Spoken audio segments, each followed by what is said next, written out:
لوگ گانے بجانے کے عادی ہو گئے، فسق و فجور کی زندگی میں اپنے آپ کو محو رکھنے کے عادی بن گئے، نام کے مسلمان رہ گئے، کام کے مسلمان قبروں میں چلے گئے۔ آج مردوں کو بھی عورتوں کو بھی تعجب ہوتا ہے۔ اس نے کہا بھائی آج یہاں کیا بات ہے کہ جی شادی ہوگی، کہ یہ تو جلسہ ہے؟ شادی میں تو کسی فلمی ایکٹریس کا ناچ گانا بجانا ہونا چاہیے، اور تمہارے یہاں کراچی میں تو فلمیں دکھانی شروع کر دی۔ ساری دن دولت کی بات ہے اور کچھ نہیں۔ ہماری اگر بات آج نہیں سنتے تو وقت آئے گا کہ یاد کرو گے۔ بڑوں بڑوں کو ہم نے سیدھا ہوتے دیکھا ہے۔ جب مصیبت کا چکر پڑتا ہے، جب پریشانیوں کا ازدحام آدمی کے اوپر ہوتا ہے، ہوش نہیں آتا، پھر آدمی مسجد کا رخ کرتا ہے، لمبی لمبی دعائیں مانگتا ہے۔ اسی کو قرآن کریم کہتا ہے وَإِذَا أَنْعَمْنَا عَلَى الْإِنسَانِ أَعْرَضَ وَنَأَىٰ بِجَانِبِهِ۔ جب آرام پہنچتا ہے، کاروبار صحیح چلتا ہے تو کروٹ نہیں بدلتے، اللہ کا نام لینے کی توفیق نہیں رہتی، خدا بند کریم کو یاد کرنے کے لیے وقت نہیں ملتا۔ اتنا لمبا پہاڑ شادی کا بنا دیا، غریب آدمی کے بس کی بات نہ رہی۔ قرآن کریم کہتا ہے بادشاہت موجود ہو، دولت موجود ہو، سارا کاروبار صحیح چلتا ہو، وَإِذَا أَنْعَمْنَا عَلَى الْإِنسَانِ أَعْرَضَ وَنَأَىٰ بِجَانِبِهِ۔ اور جب مصیبت آئے وَإِذَا مَسَّهُ الشَّرُّ فَذُو دُعَاءٍ عَرِيضٍ،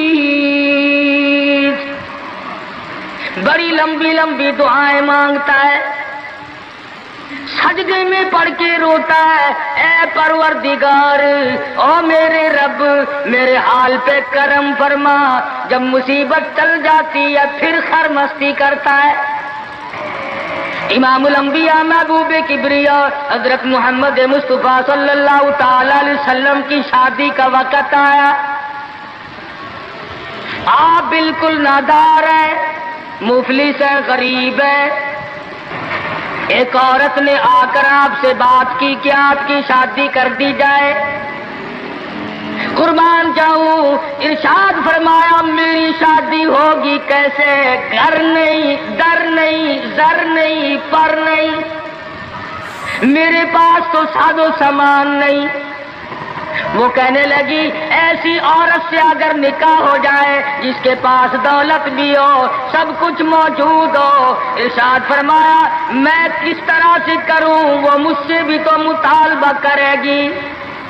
صاحب کہنے لگی سیدہ خدیجہ رضی اللہ تعالیٰ عنہا، جس کو مکے کے بڑے بڑے چودھریوں نے پیغام دیے تھے، نکاح کے لیے آئے تھے، بڑے بڑے لوگوں نے پیغام دیے، دولت مند آئے، چودھری آئے، مکے کے رئیس آئے، بڑے بڑے قریش آئے، لیکن خدیجہ کہنے لگی او لوگوں تمہیں کیا معلوم ہے، میں نے ملازم رکھ کے دیکھ لیا، میں نے کاروبار کرا کے دیکھ لیا، خدا کی قسم میں چوبارے پہ کھڑی تھی، جب حضور اکرم صلی اللہ علیہ وسلم چلنے لگے میرا سامان لے کر، میری آنکھوں نے دیکھا بادل نے چھاؤں کر لی تھی،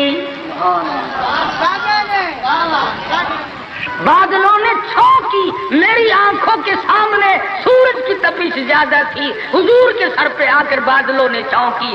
اور لوگوں میں تو ان کے بادلوں کے چھاؤں میں آنا چاہتی ہوں، میں غریب بے شک ہے، وہ یتیم ہے، لاوارث ہے، ان کا کوئی نہیں، میں اپنے آپ کو ان کے قدموں پہ نثار کرنا چاہتی ہوں۔ چنانچہ تیاری ہوئی، حضور نے فرمایا میں کیا تیاری کروں، میرے پاس تو کچھ نہیں، شہنشاہ کائنات ہو، عبداللہ کے بیٹے ہو، آمنہ کے درے یتیم ہو، اور پلے کچھ نہیں۔ ابو طالب نے نکاح کا خطبہ پڑھا، سیرت کی کتابوں میں موجود ہے، مقدمہ ابن خلدون میں، دیگر کتابوں میں ابو طالب کی یہ الفاظ ہیں او لوگوں آج اگرچہ میرے بھتیجے کے پاس دھن دولت نہیں، حکومت نہیں، تجارت نہیں، لیکن میرا یقین کہتا ہے ایک وقت آئے گا ساری دنیا کی دولت قربان کر دی جائیں گی۔ حضور اکرم صلی اللہ تعالی علیہ وسلم کا سب سے پہلا نکاح سیدہ خدیجہ رضی اللہ تعالی عنہا کے ساتھ ہوا، اور حضور نے یہ ثابت کر دیا آقا دو عالم صلی اللہ علیہ وسلم کی عمر مبارک 25 سال ہے اور سیدہ خدیجہ کی عمر 45 سال ہے۔ تو عرض کر رہا تھا عمر کا تناسب نہیں، نبی نے ہر اس رسم کو توڑا، ہر اس ذوم باطل کی تردید کر دی عملی طور پر، جس کو دنیا کے لوگ چلا کرتے تھے اور بازاروں میں تنتنایا کرتے تھے۔ یہ کوئی مناسبت ہے کہ حضور کی عمر شریف 25 برس ہے اور خدیجہ کی عمر 45 برس ہے؟ عمر والے مسئلے کو ختم کر دیا گیا۔ حضرت خدیجہ اور پھر کمال یہ کہ اللہ پاک نے اس ہی مائی کے پیٹ سے اولاد دی جس کی عمر حضور سے دگنی تھی۔ آج تو اگر تھوڑی سی عمر زیادہ ہو جائے لڑکی کی، پھر تو لوگ فتہ لے کر کے آتے ہیں کہ میاں ناپ کے دیکھو پہلے کتنی بڑی ہے۔ کون زوم کرتا ہے، کون گمان کرتا ہے؟ پچھلے سال میرے پاس ایک آدمی آیا اور کہنے لگا قاری صاحب ایک دعا کر دے۔ میں نے کہا کی کہ پہلے تو لڑکی کا رشتہ مانگنے کے لیے کافی لوگ آتے تھے، ہمیں ہوش نہ آیا، اب عمر کچھ زیادہ ہو گئی، اب کوئی مانگتا ہی نہیں۔ میں نے کہا دریا چناب میں دھکا دے دو، اب لے گا کوئی نہیں۔ پتا چلا شرافت بڑی چیز ہے، طہارت بڑی چیز ہے۔ یہ عمر کا بھی مسئلہ جو ہے یہ دیکھنے آج کل اگرچہ دیکھنا پڑتا ہے لیکن اس کی مناسبت کوئی نہیں۔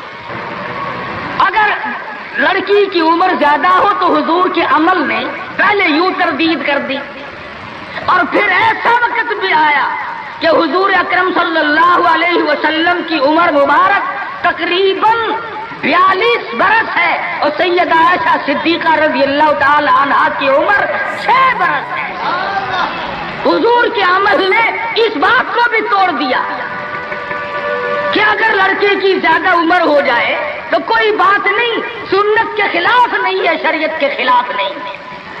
سیدہ عائشہ صدیقہ رضی اللہ تعالی عنہا کی عمر مبارک اس وقت 9 برس ہے جب رخصتی ہوئی، اور حضور صلی اللہ علیہ وسلم کی عمر شریف میں حیات اور زندگی میں سیدہ عائشہ صدیقہ نے 18 برس گزارے۔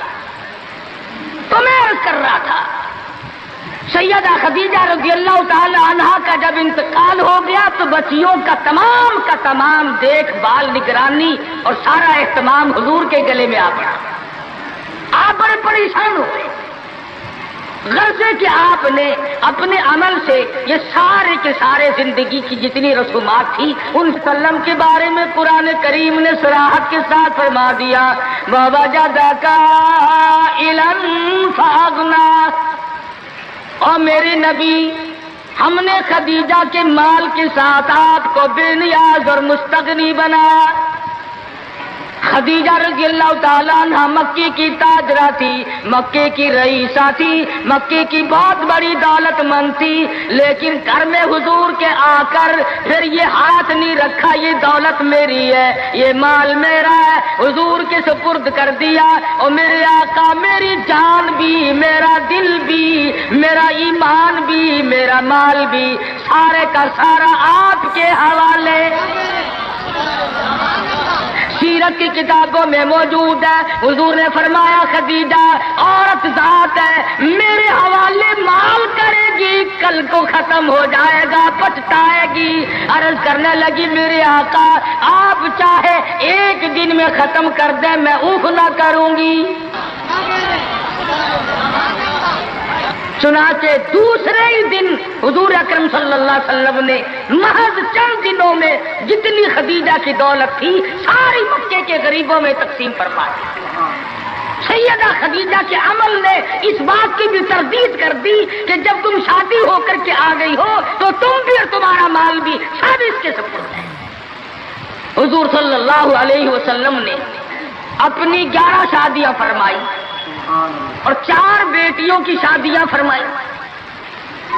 سیدہ رقیہ رضی اللہ تعالیٰ عنہ کی شادی عثمان ذی النورین رضی اللہ تعالیٰ عنہ کے ساتھ فرما دی. دونوں کے دونوں میاں بیوی ایک جگہ بیٹھے تھے. حضور تشریف لے آئے, فرمانے لگے رب اکبر کی قسم میں نے ساری زندگی میں اتنا حسین جوڑا نہیں دیکھا. اور حضرت رقیہ رضی اللہ تعالیٰ عنہ نے حضرت عثمان کے ساتھ لگ کر حبشے کی ہجرت فرمائی, پھر مدینہ منورہ کی ہجرت فرمائی. اس لیے قرآن کریم نے فرما دیا یا ایھا الناس, اے لوگوں, او انسانوں, او آدمیوں, او مردوں, اے عورتوں, اتقوا ربکم, ڈرو اپنے پروردگار سے. کس معاملے میں ڈریں, کن حالات میں ڈریں, کیا کرتے ہوئے ڈریں؟ ربکم الذی خلقکم من نفس واحدۃ وخلق منها زوجها وبث منهما رجالا کثیرا ونساء. اے لوگوں, ڈرو اس پروردگار سے, تمہیں ایک آدمی سے اور ایک عورت سے پیدا کیا گیا, یعنی آدم علیہ السلام سے اور حضرت حوا سے تمہیں پیدا فرمایا پروردگار عالم نے. اس لیے قرآن کریم کا مطلب کیا ہے, مقصد کیا ہے, منشا کیا ہے یوں ڈرانے سے, کس لیے ڈرا رہے ہیں؟ خداوند عالم فرماتے ہیں اگر تو امیر آدمی ہے, لڑکی غریبوں کی ہے تو مجھ سے ڈر جا. یہ عیب نہ بنا کہ لڑکی غریب کی ہے, میں امیر ہوں, کیوں؟ میں وہ بے نیاز ہوں, شام کو سوئے لکھا پتی, صبح کو اٹھے تو ٹکڑوں کا محتاج. میں ایسا بھی کر دیتا ہوں, شام کو سوئے بادشاہ, صبح کو اٹھے تو جیل کی کوٹڑی میں پڑا. میں ایسا بھی کر دیتا ہوں کہ کروڑوں کا مالک ہے, اگر موت آ گئی تو کفن چندے کا پڑ رہا ہے. فرمایا لڑکی والوں کو یہ حق نہیں کہ وہ لڑکے کے بارے میں یہ کہیں کہ یہ تو غریب ہے, ہم اس کو کیسے دیں.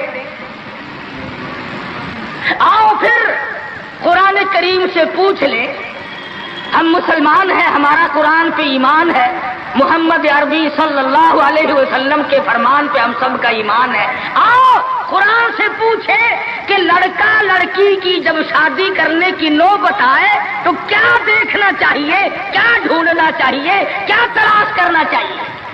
قرآن کریم سے ہم نے پوچھا کیا بنگلہ دیکھے, فرمایا نہیں. آج بنگلے والا کل کو قبر میں ہو سکتا ہے, آج بنگلے والا کل کو فٹ پاتھ پہ سو کر کے وقت کاٹنے والا بن سکتا ہے. کوٹھی والا تلاش کرے, فرمایا نہیں. کوئی اونچی ملازمت والا, اونچی پوسٹ والا لڑکا تلاش کرے, فرمایا نہیں. زیادہ لکھا پڑھا دیکھیں, فرمایا نہیں. دھن دولت والا دیکھیں, نہیں. کاروبار والا تلاش کریں, فرمایا نہیں. لڑکی بھی اسی طرح سے مالدار کی تلاش کریں, فرمایا نہیں. دولت مندوں کی تلاش کریں, نہیں. پھر اے اللہ کے قرآن تو ہمیں بتا, ہم کیا معلوم کریں, کیا دیکھیں, کیا سنبھالیں, کس چیز کی تلاش کریں. فرمایا وَلَا تَنكِحُوا الْمُشْرِكَاتِ حَتَّىٰ يُؤْمِنْ. نعرہ تکبیر. فرمایا لوگوں اگر مجھ خدا سے پوچھتے ہو, میرے قرآن سے پوچھتے ہو, میرے نبی سے پوچھتے ہو, تو میں تو تمہیں ایک پہچان بتاؤں گا, ایک واقعہ بتاؤں گا, ایک نظریہ بتاؤں گا, ایک کیفیت بتاؤں گا. تمہیں سب سے پہلے یہ دیکھنا پڑے گا وَلَا تَنكِحُوا الْمُشْرِكَاتِ حَتَّىٰ يُؤْمِنْ. اگر لڑکی مشرکہ ہے, شرک کرتی ہے, الہ العالمین شرک تو کرتی ہے مگر مالدار بڑی ہے. اے پروردگار عالم شرک تو کرتی ہے لیکن خوبصورت بڑی ہے. فرمایا وَلَأَمَةٌ مُؤْمِنَةٌ خَيْرٌ مِّن مُّشْرِكَةٍ وَلَوْ أَعْجَبَتْكُمْ. قرآن خود کہتا ہے مشرکہ لڑکی چاہے تمہیں مالدار نظر آئے، چاہے تمہیں خوبصورت لگے، تم قرآن کے الفاظ ہیں تمہیں عجیب معلوم ہوتی ہو، تمہیں اس کے انداز، اس کی چال، اس کی ڈھال، اس کی رفتار، اس کا سونا چاندی تمہیں بہت بڑی چیز دکھائی دیتی ہو۔ فرمایا اسی طرح سے لڑکے کا ولا تنکحوا المشرکات حتی یؤمنوا وَلَعَبْدٌ مُؤْمِنٌ خَيْرٌ مِّن مُّشْرِكٍ وَلَوْ أَعْجَبَكُمْ۔ الہ العالمین، لڑکا شرک تو کرتا ہے مگر مالدار بڑا ہے، لڑکا شرک میں تو ڈوبا ہوا ہے مگر خوبصورت بڑا ہے۔ قرآن کا اعلان سنو، پیغام سنو، فرمایا شرک سے بچنا، سب سے پہلے لڑکے لڑکی کا عقیدہ دیکھنا، اگر عقیدہ صحیح ہوگا تو بات بنے گی، اگر غلط عقیدے کی لڑکی آ گئی خاندان کا بیڑا غرق کر دے گی۔ حافظ جمال صاحب بول عیسیٰ قلندر رحمت اللہ علیہ پانی پت میں مزار ہے، میں اب ہندوستان گیا تھا تو اب بھی حاضری دینے گیا تھا۔ ہم اولیاء کرام کو بڑا مانتے ہیں، میں بول عیسیٰ قلندر رحمت اللہ علیہ کے مزار پہ گیا اور رات وہیں ٹھہرا۔ مولانا حالی پانی پتی کی قبر بھی وہی اور بول عیسیٰ قلندر کا مزار بھی وہی۔ تو لکھا ہے کہ جس وقت بول عیسیٰ قلندر رحمت اللہ علیہ پیدا ہوئے تو بڑے روئے، بہت روتے تھے۔ تو ایک بزرگ آئے جنہوں نے ان کے والد کو مبارکباد دی کہ بچے کی مبارک ہو۔ انہوں نے کہا حضرت مبارک تو آپ دے رہے ہیں مگر بچہ جس دن سے پیدا ہوا اتنا رو رہا ہے کہ ناک میں دم کر دیا۔ فرمایا میرے پاس تو لاؤ ذرا، لے آئے۔ اللہ والے نے ذرا سا اس کان کو منہ لگایا اور ذرا سا اس کان کو منہ لگایا، بچہ خاموش ہو گیا۔ واپس جانے لگے۔ شاہ فخر الدین رحمہ اللہ اولیاء کرام میں سے ہیں، بزرگان دین میں سے ہیں۔ شاہ بہاء الحق زکریا ملتانی رحمت اللہ علیہ کے داماد ہیں، جو لڑکی یہاں رہتے رہتے فوت ہو گئی تھی۔ تو شاہ فخر الدین نے کہا حضرت بتاؤ، فرمایا تمہیں معلوم نہیں بول عیسیٰ قلندر کی والدہ اماں قرآن کریم کی حافظ ہے اور قرآن سے اتنا عشق ہے، اتنا لگاؤ ہے، اتنا سوز و گداز ہے، اتنی محبت ہے کہ ایک ختم قرآن کا روزانہ پڑھتی تھی۔ بچے کو پیٹ میں لے کر ایک ختم قرآن روزانہ کا پڑھتی تھی۔ تو بچے کی روح کا اور قرآن مجید کا اتنا گہرا تعلق ہو گیا۔ اب چونکہ اماں زچگی میں آ گئی، چھلے میں پڑ گئی، اس لیے قرآن نہیں پڑھتی۔ ارے آدھی کی عادت ٹوٹی، ناشی کا نشہ ٹوٹا، روئے نہ تو کیا کرے۔ میں نے اس بچے کے کان میں ایک آیت اس میں پڑھی، ایک آیت اس طرف پڑھی، بچے کی روح کی غذا مل گئی، خاموش ہو گیا۔ بات یہ کر رہا تھا کہ یہ سارے کے سارے معاملات قرآن کریم کا اعلان ہے، عقیدہ دیکھو، نظریات معلوم کرو۔ اگر غلط عقیدہ گھر میں آ گیا تو بات بگڑے گی، وہ اپنے ساتھ ساتھ اوروں کو بھی لے بیٹھے گی۔ اور علماء کرام نے لکھا، تجربے سے بھی یہ ثابت ہوا کہ عورت کی جو گود ہے، عورت کی جو گود ہے، یہ پرائمری سکول بھی ہے، یہ مڈل سکول بھی ہے، یہ میٹرک سکول بھی ہے، یہ کالج بھی ہے، یہ وہ یونیورسٹی ہے جس سے نبی بے نیاز نہیں، ولی بے نیاز نہیں، قطب اور ابدال بے نیاز نہیں۔ اس کالج میں ہر بچہ پڑھتا ہے، ماں کی گود میں لازمی پلتا ہے۔ اور لوگوں اس کالج کو سنبھالو، اس پرائمری سکول کے استاد کو سنبھالو، اس کالج کے پروفیسر کو سنبھالو، اور وہ ہے بچے کی اماں۔ ہمارے یہاں بالخصوص عورتوں کی تعلیم کا، دینی تعلیم کا کوئی انتظام نہیں کرتے۔ بچپن میں چھوٹی چھوٹی بچیاں مسجد میں وقت بے وقت گئیں اور قرآن کریم پہ انگلی پھیر لی، مٹھائی تقسیم ہو گئی کہ آج پروین کا قرآن ختم ہو گیا۔ نہ اسے عقیدے کا پتہ، نہ اسے نظریے کا پتہ، نہ اسے یہ معلوم کہ میں مسلمان ہوں اور مجھ پہ کن چیزوں کا فرض منصبی جو ہے وہ لاگو ہوتا ہے۔ لعلہم یتذکرون، میرا کام ہے تمہیں قرآن کی آیت آیتیں کھول کھول کے سمجھا دینا، اب عقل پکڑو یا مت مار لو، وہ تمہاری مرضی۔ تو فرمایا اتقوا ربکم الذی خلقکم من نفس واحدہ، او لوگوں غرور نہ کرو، تکبر نہ کرو، یوں نہ کہو میرا لڑکا خوبصورت نہیں، ہماری لڑکی بڑی خوبصورت ہے، بہت ممکن ہے شام کو سوئے حسن والی صبح کو اٹھے تو آنکھوں سے جواب مل جائے۔ اس لیے کالے گورے کی بات کو لانا یہ بھی خدا کی خود پہ اعتراض ہے، اور مالدار غیر مالدار کی بات کرنا یہ بھی خدا بند عالم کے اعتراض، ذات پہ اعتراض ہوگا۔ فرمایا الذی خلقکم من نفس واحدۃ وخلق منها زوجها وبث منهما رجالا کثیرا ونساء۔ ایک آدم کی اولاد، ایک حوا کی اولاد، کسی کو کسی طرح کا فخر کرنے کی اجازت نہیں، کسی کو کسی طرح کا غرور کرنے کی اجازت نہیں، کسی کو کسی پر فوقیت جتانے کی اجازت نہیں۔ ہاں فرمایا ان اکرمکم عند اللہ اتقاکم ان اللہ علیم خبیر۔ تقوی، پرہیزگاری، اللہ اللہ کرنا، اللہ کی حضور میں زیادہ سجدے کرنا، یہ ایک رحمت ایسی ہے جو آدمی کو اونچا کر دیتی ہے۔ علماء کرام نے لکھا ہے مکہ معظمہ میں اللہ پاک مسلمان کو زیارت نصیب فرمائے بیت اللہ شریف کی، آمین بھی نہ کہیو، عقیدے میں آمین بھی مہنگی ہو گئی ماشاءاللہ، اور ساری چیزیں تو مہنگی ٹھیک ہے، چلو تمہارے یہاں آمین بھی مہنگی ہو گئی، کیا کہنے تمہاری سبجیتوں کے۔ مکہ مکرمہ میں ایک شخص ایک باندی کا ہاتھ پکڑے ہوئے ہے اور وہ کہنے لگا میں اس کو 20 اشرفیوں میں بیچتا ہوں۔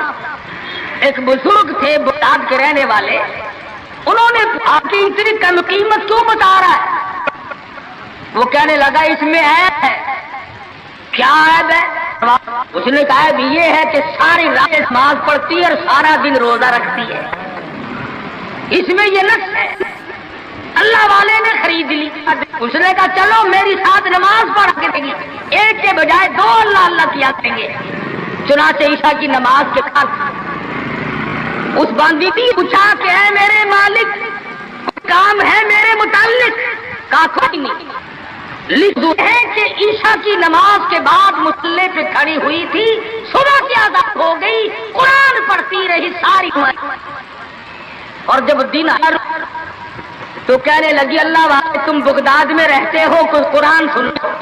انہوں نے 2 آیتیں پڑھی، ہوش ہو گئی، منہ پہ پانی کے چھینٹے پڑے، پھر ہوش آیا، پھر قرآن کی 2 آیتیں پڑھی، سورت حدیث پوری نہ پڑھ سکے تھے، ایک ہماری اور جان دے۔ کیسا ذوق تھا، کس قسم کی محبت تھی اللہ پاک جانوں سے، اور کیا ایمان تھا کہ قرآن کریم کی شہید ہوگی، کوئی تلوار شہید ہوگا، کوئی لوہا شہید بنے گا، کوئی پتھر کھا کے مرے گا، ڈوب کے مرے گا، کوئی آگ میں جل کے مرے گا، کوئی ایکسیڈنٹ میں مرے گا، یہ اللہ والی خدا کا قرآن سن کے مرے گا۔ آج ہمیں یہ بات کہاں نصیب ہے؟ حضور اکرم کہو صلی اللہ علیہ وسلم نے صحابہ کرام کو نکاح کی سنتوں کی تعلیم دی۔ ہمارے یہاں تو اتنا بکھیڑا بنا دیا کہ اب سنتوں کی تاریخوں کو کوئی پوچھتا ہی نہیں۔ حالانکہ خداوند عالم روزہ اپنی قدرت کے تماشے دکھاتے ہیں۔ ابھی ہفتہ نہیں ہوا ایک بس فیصلہ آباد سے بارات لے کر کے چلی، اور ایک بس لاہور سے بارات لے کر کے چلی، شیخو پورے کے قریب تصادم ہوا، 9 آدمی ایک طرف سے، 7 آدمی ایک طرف سے، 13 آدمی موقع پہ مر گئے۔ دلہا بھی، دلہے باپ بھی، ماں بھی، بھائی بھی، سارا خاندان ختم ہو گیا۔ کیا پروگرام لے کر کے چلے ہوں گے، کیا ارادے لے کر کے چلے ہوں گے کہ یہ خوشی منائیں گے؟ لاہور کے جس محلے میں دلہن آنا تھا، ہم اس محلے میں ٹھہرے ہوئے تھے، سجا رکھا ہے، یہاں مسحری بچھائی ہے، یہاں سامان رکھیں گے، یہاں فریج رکھا جائے گا، یہاں پنکھے رکھے جائیں گے، یہاں پر تمام مہمان ٹھہریں گے، خود قسم انتظار ہے سامان کا، اور کچھ دیر کے بعد 7 آدمیوں کے چھیچڑوں اور گٹھڑیوں کی گٹھڑیاں بن اس لیے ہمیں ہر حال میں اللہ کے قہر اور غضب سے ڈرنا چاہیے، ڈرتے نہیں۔ ہمارے ملتان میں ایک بہت بڑے ٹرانسپورٹ نے اپنی بچی کی شادی کا پروگرام بنایا، تو برات بھی بہت بڑی آنی تھی، بڑے گاجے ہو رہے تھے اور بڑا ٹھیٹر تماشا کھانا پکانا۔ اچانک ٹیلی فون کہ شور کوٹ کے پاس ٹکر ہو گئی، ساری کار ختم ہو گئی، جس میں لڑکا تھا وہ بھی ختم ہو گیا۔ ہاتھوں کی لکیر دیکھ کر لوگ تقدیر بتاتے ہیں، ساری عمر قرآن پڑھنے کے بعد اپنی تقدیر کا پتہ نہیں۔ میں کہتا ہوں کہ نبی کو اپنی تقدیر کا علم نہیں کہ صبح کیا ہوگا، رسول کو علم نہیں، وقت کو علم نہیں، اور یہ فٹ پاتھ پہ بیٹھ کر لوگوں کے ہاتھوں کی لکیر دیکھ کر تقدیر بتاتے ہیں، جس پر یقین کیا جاتا ہے۔ ہم ہیں مسلمان۔ ایک مرتبہ لاہور میں فٹ پاتھ پہ بیٹھا ہوا آدمی لوگوں کے ہاتھوں کی لکیر دیکھ رہا تھا اور تقدیر بتلا رہا تھا۔ بڑے لوگ کھڑے تھے، اچھے خاصے بڑے لوگ۔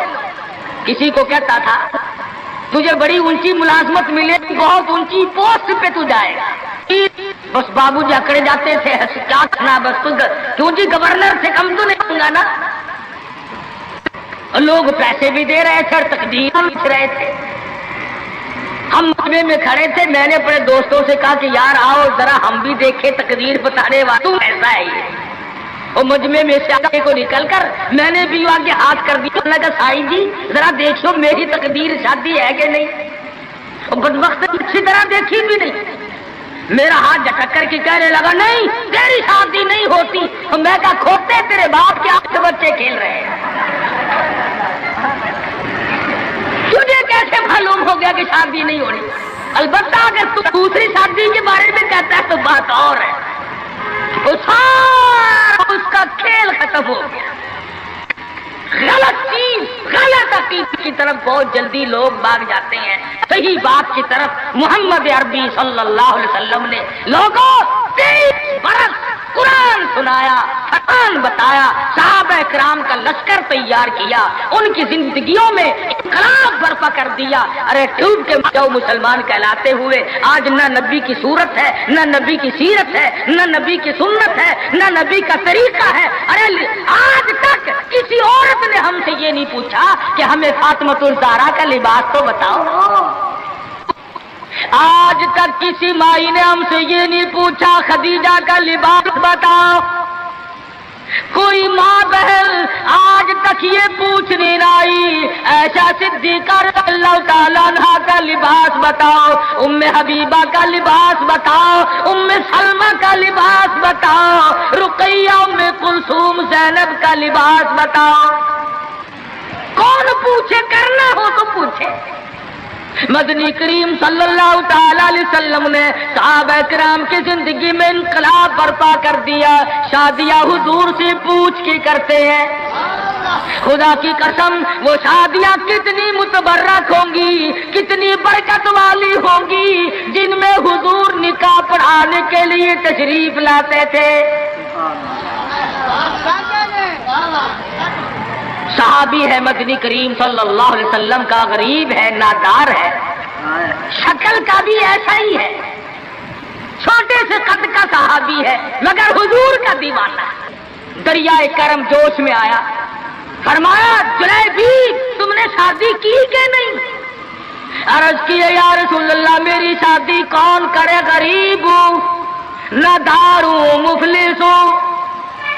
فرمایا جا فلاں صحابی کے پاس چلا جا، اس کے پاس لڑکی ہے، میری طرف سے جا کے پیغام دے دے۔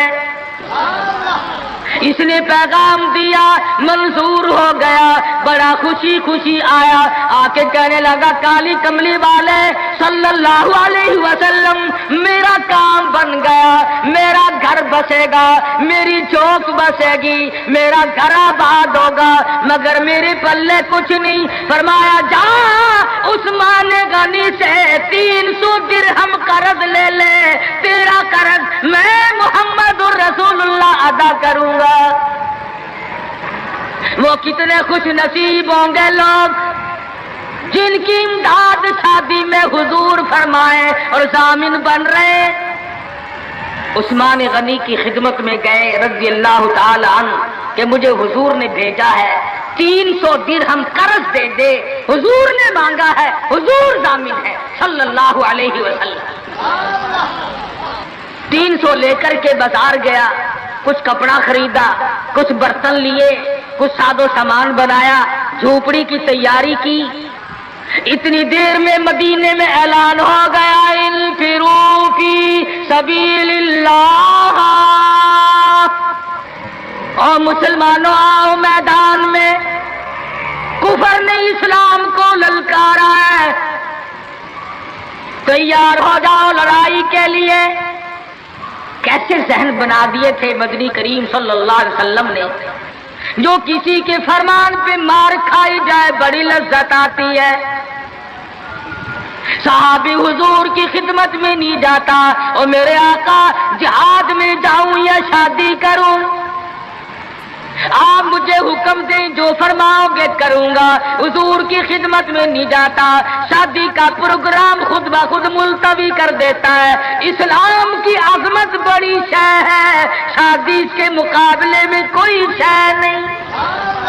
زیور واپس کر دیے، کپڑا واپس کر دیا، برتن واپس کر دیے، گھوڑا تلوار لی، میدان جہاد میں سب سے آگے جا کے ٹکرا گیا اور زخم کھا کر شہید ہو رہا ہے۔ حضور میدان جہاد میں تشریف لائے، فرمایا میرا دیوانہ شادی میں مصروف ہوگا۔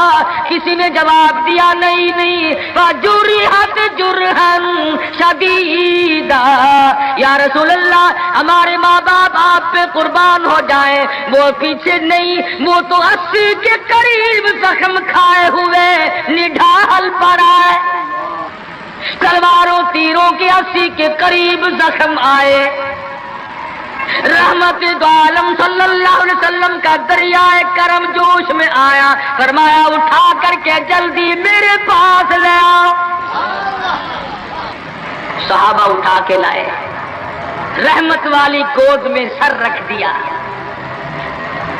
اور لوگوں، کوئی اسپتال میں دم توڑے گا، کوئی ایکسیڈنٹ میں مرے گا، کوئی بیوی بچوں کے سامنے تڑپ تڑپ کے مرے گا۔ خدا کی قسم یہ صحابی کتنا خوش نصیب ہے، رحمت للعالمین کی رحمت والی گود میں دم توڑ رہا ہے۔ نعرہ تکبیر، نعرہ صحابہ۔ اور مدنی کریم صلی اللہ علیہ وسلم نے آخری وقت میں پیشانی پہ بوسہ دے کر کے فرمایا فزت برب الکعبہ، اور نوجوان رب کعبہ کی قسم تو بڑا کامیاب ہے۔ حضور کی گود میں دم توڑ رہا ہے، کیا خوش نصیب ہے، دیدار کرتا ہوا جا رہا ہے رحمت دو عالم کا، گود حضور کی، دیدار حضور کا، ہاتھ حضور کا، پیشانی حضور چوم رہی ہے۔ ارے لاکھوں مرنے قربان کر دو اس صحابی کے ایک شہادت میں۔ اور پھر توجہ کرنا، ایک بات بتاؤں، بخاری شریف کی روایت میں ہے کہ صحابی کا جب دم ٹوٹنے لگا، جب آخری وقت آیا، حضور کی گود میں سے اچھل کر تڑپ کر اپنا رخسار حضور کے قدموں پہ رکھ دیا، حضور کے قدموں میں دم دے دیا۔ مدینہ منورہ میں اعلان کر دیا گیا شہید ہو گیا صحابی، آؤ نماز جنازہ تیار ہے۔ چاروں طرف سے لوگ آئے، سارا مدینہ ٹوٹ کے آیا۔ جب جنازہ لے کے چلنے لگے، ابو ہریرہ نے دیکھا کہ مدنی کریم صلی اللہ علیہ وسلم اپنے قدم مبارک بچا بچا کر کے رکھ رہے ہیں، جیسا کہ کانٹوں سے بچایا جاتا ہو، روڑوں سے بچایا جاتا ہو۔ ابو ہریرہ نے پوچھا میرے آقا اینٹ نہیں، روڑا نہیں، پتھر نہیں، آپ کس چیز سے قدم مبارک بچا رہے ہیں؟ فرمایا اس صحابی نے شادی والی عمر بھر کی تمنا، عمر بھر کی حسرت کو، عمر بھر کے ارمان کو، عمر بھر کی آرزوؤں کو حضور کے لائے ہوئے اسلام کی عظمت پہ قربان کر دیا۔ حضور فرماتے ہیں انی ارا مالا ترا، میں تمہیں کیا بتاؤں، اس کا جنازہ پڑھنے کے لیے آسمان سے 4000 فرشتہ آیا ہوا ہے۔ سنت کی اتباع بہت بڑی چیز ہے۔ مدنی کریم صلی اللہ علیہ وسلم نے اپنی بیٹیوں کی شادیاں کر کے صاف صاف بتا دیا کہ یہ طریقہ کار ہے، اس سے زیادہ اور کوئی حقیقت نہیں۔ سیدہ فاطمہ الزہرا رضی اللہ تعالی عنہا کی شادی کا وقت آیا، یہی رجب کا مہینہ ہے۔ ابو بکر صدیق رضی اللہ تعالی عنہ اور فاروق اعظم کو بلایا، فرمایا تمہیں پتا ہونا چاہیے فاطمہ الزہرا سیانی ہو گئی ہے، میں نے نکاح کرنا ہے، مشورہ دو کس سے کروں۔ سبحان اللہ، نبی کے وہ مشیر بھی کتنے خوش نصیب ہیں کہ حضور اپنی بیٹی کے بارے میں بھی صدیق اور فاروق سے صلاح فرما رہے ہیں، مشورہ لے رہے ہیں۔ دونوں کے دونوں نے صاف فرمایا کہ علی سے بہتر کوئی نہیں۔ اندازہ لگاؤ وہ آپس میں اتنی محبت رکھتے تھے کہ ایک دوسرے کی شادی کے بارے میں حضور کو مشورہ دے رہے ہیں۔ فرمایا بہت اچھا، علی مرتضیٰ کو بلاؤ۔ بلا کے فرمایا کہ یہ میرا بھی ارادہ ہو گیا، اور ان دونوں حضرات نے مشورہ دیا کہ خاتون جنت کا نکاح تیری ساتھ کیا جائے، کچھ ہے پلے حق مہر دینے کے لیے؟ کہا یا رسول اللہ میں تو سپاہی آدمی ہوں، میرے پلے کیا ہے؟ یہ تلوار ہے اور یہ میری زرہ ہے جسے پہن کر میں جنگ کرتا ہوں، اور میرے پلے دم دولت کچھ نہیں۔ تو فرمایا کہ یہ زیرہ جو ہے اسی کو بیچ کر پیسے بنا لا۔ حضرت علی اٹھے، بیچنے کے لیے بازار جا رہے ہیں، راستے میں عثمان غنی ملے، فرمایا علی کہاں چلے؟ کہا میری یہاں شادی ہے، نکاح ہے، یہ زیرہ بیچنے چلا ہوں، میں اپنی حق مہر دوں گا۔ فرمایا آجا سودا کریں گے۔ عثمان نے، علی مرتضیٰ نے سودا کیا، 400 درہم میں سودا ہو گیا۔ جب اٹھ کے چلنے لگے حضرت عثمان نے زرہ بھی پیسے بھی حضرت علی کو واپس کر دیے اور فرمایا کہ خاتون جنت کی شادی ہو، خرچ عثمان کا ہو، میں بڑا راضی۔ حضرت عثمان غنی رضی اللہ تعالیٰ عنہ سے پیسے لے کر حضرت علی حضور کی جب خدمت میں گئے تو فرمایا زرہ بھی لے آئے، پیسے بھی لے آئے؟ کہ ہاں۔ عثمان نے سب کچھ دے دیا۔ حضور صلی اللہ علیہ وسلم کے بے ساختہ ہاتھ اٹھ گئے، فرمایا عثمان تجھ پر خدا رحم کرے، تو نے ساری عمر میرا ہاتھ بٹایا۔ تو حضرت عثمان غنی سے حضور بڑے راضی تھے۔ ایک چکی خریدی گئی، ایک مشکیزہ خریدا گیا، اور حضور صلی اللہ علیہ وسلم نے سادگی کے ساتھ نکاح فرمایا اور رخصت کر دیا، اور خود حضور سر پہ ہاتھ پھیر کر رخصت فرمانے کے لیے تشریف لے گئے اور برکت کی دعا کر کے واپس آ گئے۔ بتانا یہ چاہتا تھا کہ شادیوں کو لمبی چوڑے پکھنڈ اور یہ جو بنانا ہے وہ ہم نے بنائے، یہ سارے کا سارا رسموں کا کنواں ہم نے کھودا ہے۔ مہینوں پہلے انتظامات، مہینے پہلے بعد کو انتظامات، پھر لینا دینا۔ آج کل ویسے بھی چیزیں نہیں ملتی، مار سر میں درد ہو جاتا ہے کہ چینی کیسے پیدا کرے، گھی کیسے پیدا کرے، کہاں سے لائے اور کیا کیا جائے۔ میں یہ کہتا ہوں کہ لوگوں سادگی پہ آ جاؤ، نبی کی سنت پہ آ جاؤ، نبی کی غلامی میں آ جاؤ، اللہ اور اس کے رسول کے فرمان پہ آ جاؤ، سارے مسئلے چٹکیوں میں حل ہو جائیں۔